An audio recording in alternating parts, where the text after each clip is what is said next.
Everyone, स्वागत है आप सभी का हमारे यूट्यूब चैनल ज्ञान गंगा हिंदी में। और आज हम लोग पढ़ने वाले हैं स्टालिनवाद और सामूहिककरण।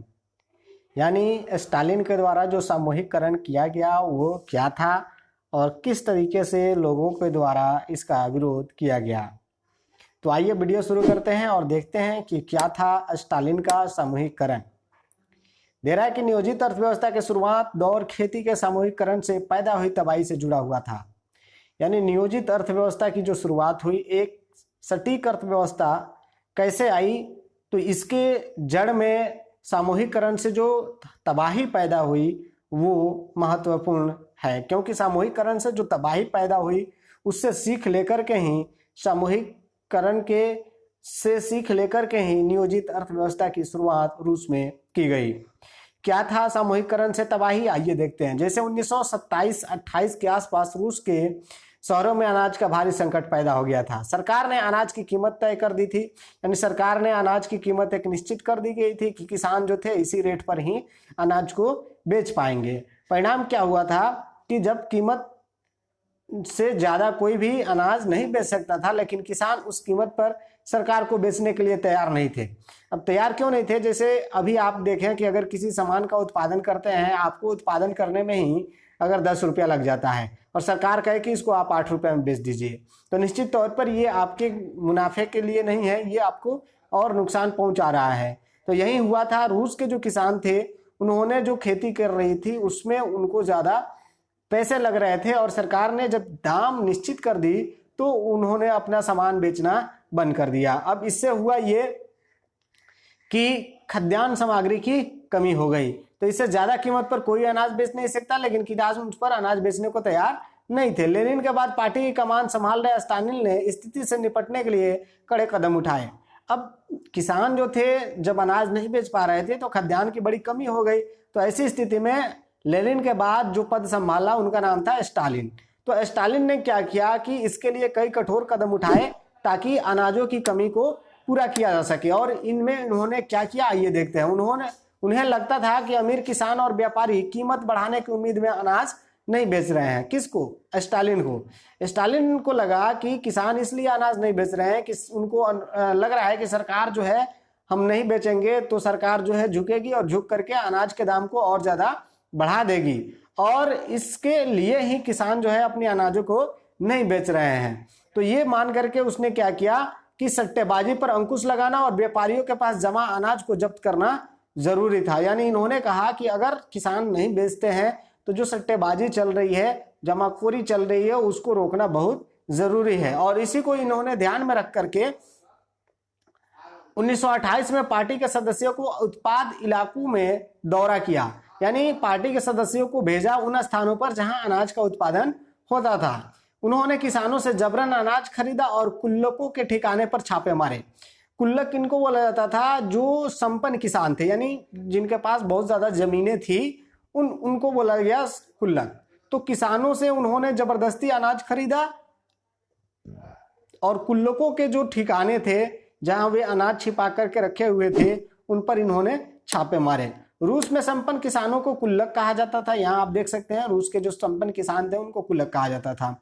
जब इसके बाद भी अनाज की कमी बनी रही तो खेतों के सामूहिककरण का फैसला लिया गया। पहला काम किया गया लेनिन के द्वारा कि जो अनाज थे उनको जबरदस्ती किसानों से खरीदा गया और जो कुल्लक थे उनके ठिकानों पर छापे मारे गए और उनके अनाजों को जब्त किया गया। लेकिन उसके बावजूद भी अनाजों की कमी बरकरार रही और इसके लिए उन्होंने क्या किया, दूसरा काम किया कि खेतों का सामूहिककरण कर दिया।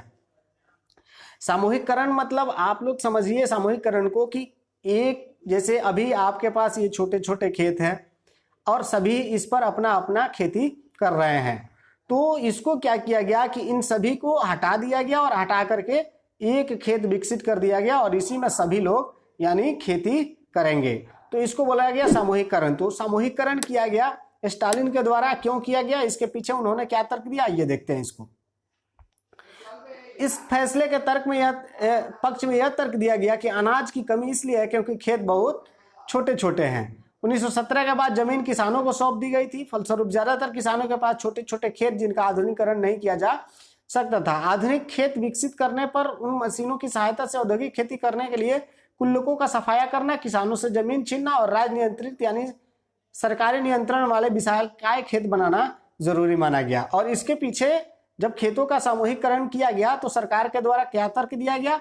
तो सरकार के द्वारा तर्क ये दिया गया कि किसान जो खेत लिए हैं वो छोटे छोटे हैं और उस पर वे परंपरागत ढंग से खेती कर रहे हैं, यानी औद्योगिक तरीके से खेती नहीं हो पा रही है। ऐसी स्थिति में औद्योगिक तरीके से खेती करने के लिए क्या करना होगा कि छोटे छोटे खेतों को मिलाना होगा और मिला दिया जाएगा तो वो खेत बड़े हो जाएंगे, फॉर्म हो जाएंगे और फिर उस पर मशीनों की सहायता से आसानी से खेती किया जाएगा और इससे क्या होगा कि उत्पादन बहुत ज्यादा बढ़ जाएगा। कुछ हद तक इस बात में सच्चाई भी है कि अगर हम छोटे छोटे खेत में फसल का उत्पादन करते हैं तो उतना ज्यादा हमें उत्पादन न मिले, लेकिन उसी खेत को अगर हम बड़ा कर दें तो उस पर हम जो है मशीनों से और औद्योगिक दृष्टि से हम क्या करेंगे, खेती करेंगे तो हमको ज्यादा फायदा होगा। और इसके लिए उन्होंने तय किया कि इसके लिए क्या करना होगा, कुल्लकों का सफाया करना होगा, यानी जो किसान धनी हैं उनको उनसे जमीनों को लेना होगा और जमीनों को छीन करके उसको सरकार के नियंत्रण में जमीन को लाना होगा। और जब विशाल खेत बन जाएंगे यानी विशाल खेत जब बन जाएंगे तो उस पर लोगों को एक साथ मिला करके खेती कराया जाएगा और इससे क्या होगा कि उत्पादन बहुत ज्यादा बढ़ जाएगा। तो ये स्टालिन की दूसरी सोच थी। इसी के बाद स्टालिन का सामूहिक कार्यक्रम शुरू हुआ। 1929 से पार्टी के सभी किसानों को सामूहिक खेतों में काम करने का आदेश जारी किया गया। यानी इसके लिए स्टालिन ने क्या किया कि एक कार्यक्रम प्रस्तुत किया और उसका नाम रखा गया सामूहिकरण कार्यक्रम। और इसमें पार्टी के जितने किसान थे यानी जितने लोग जो थे वो साम्यवादी पार्टी से जुड़े थे, उन सभी लोगों को कोलखेजों में काम करने के लिए आदेश जारी कर दिया गया। यानी जितने लोग जो है स्टालिन के पार्टी से जुड़े हैं वे सभी जो है कोलखेज में काम करेंगे। ज्यादातर जमीन और साजो समाज सामूहिक खेतों के स्वामित्व को सौंप दिए गए, यानी जो भी सामानें थी वो सामूहिक खेती करने वाले जो लोग थे उनको दे दी गई।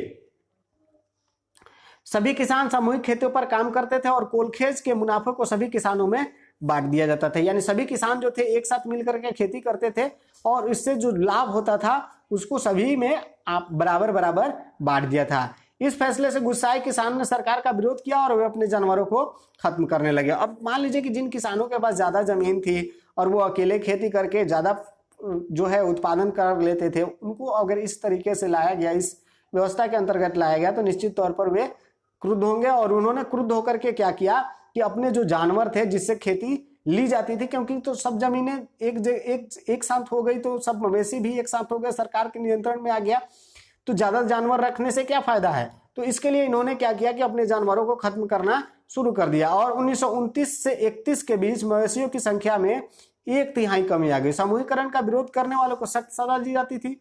बहुत सारे लोगों को निर्वासन या देश निकाल दे दिया गया। सामूहिकरण का विरोध करने वाले किसानों का कहना था कि वे न तो अमीर हैं और न ही समाजवाद के विरोधी, बस वे विभिन्न कारणों से सामूहिकरण की खेती करना नहीं चाहते थे।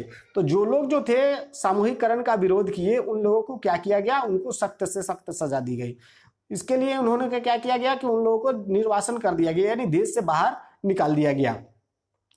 इसके अलावा कई लोगों को मौत की नींद सुला दिया गया, तो कई लोगों को जो है जेल में बंद कर दिए गए और उनको उनसे कठिन से कठिन श्रम लिया गया। तो किसानों का विरोध करने का ये मकसद था, वे किसान इसलिए विरोध कर रहे थे कि उनका कहना है कि ना तो हम अमीर हैं और ना ही समाजवाद के विरोध कर रहे हैं, तो ऐसी स्थिति में हमारे जमीन को छीनना ये सरकार के द्वारा उचित नहीं है और इसी की वजह से वे लोग जो है सामूहिकरण के विरोध में थे।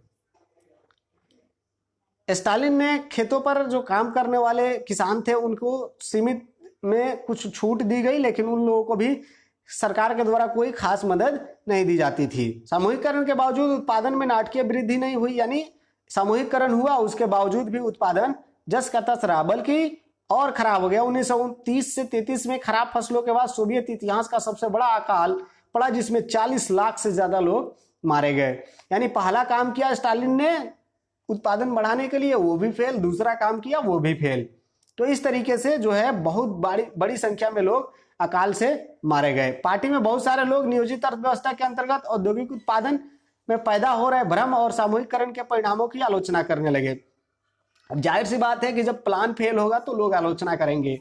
तो इस वजह से क्या हुआ कि पार्टी के बहुत से ऐसे लोग थे जो सामूहिकरण से जो परिणाम उत्पन्न हुए, यानी जो लोगों की संख्या जो है मौत में तब्दील होने लगी, और इसके अलावा जो उत्पादन था वो भी घटने लगा, और जगह जगह जो है किसानों के विरोध होने लगे। इस वजह से सामूहिकरण के जो प्रयास किए गए उसकी पार्टी के द्वारा आलोचना की जाने लगी।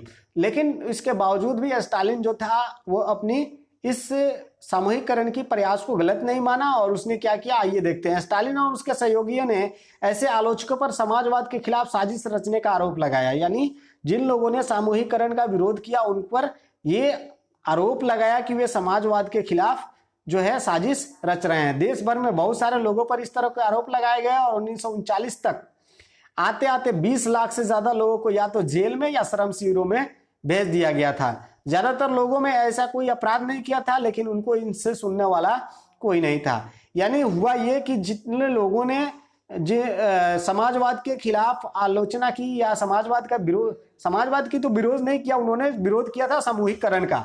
यानी सरकार ने जो सामूहिकरण किया है वो सही नहीं है, उसका उन्होंने विरोध किया। तो इसको स्टालिन ने कहा कि ये जो है समाजवाद का विरोध कर रहे हैं।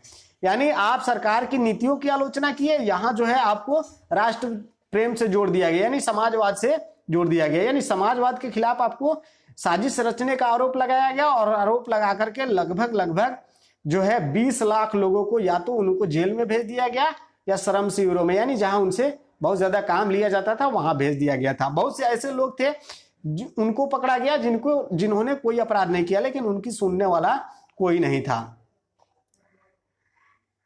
बहुत सारे लोगों को यातनाएं दे देकर उनसे इस आशय का बयान लिखवाया गया कि उन्होंने समाजवाद के विरुद्ध साजिश में हिस्सा लिया है, और इसी आधार पर उन्हें मार दिया गया। इनमें से कई प्रतिभावान पेशेवर लोग थे।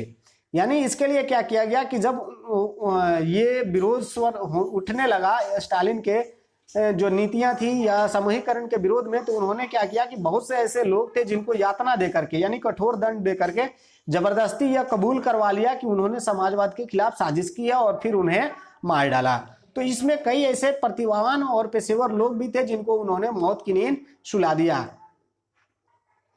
तो आज के वीडियो में बस इतना ही। मिलते हैं फिर अगली वीडियो में अगली टॉपिक के साथ। तब तक आप पढ़ते रहें, सीखते रहें, देखते रहें। धन्यवाद।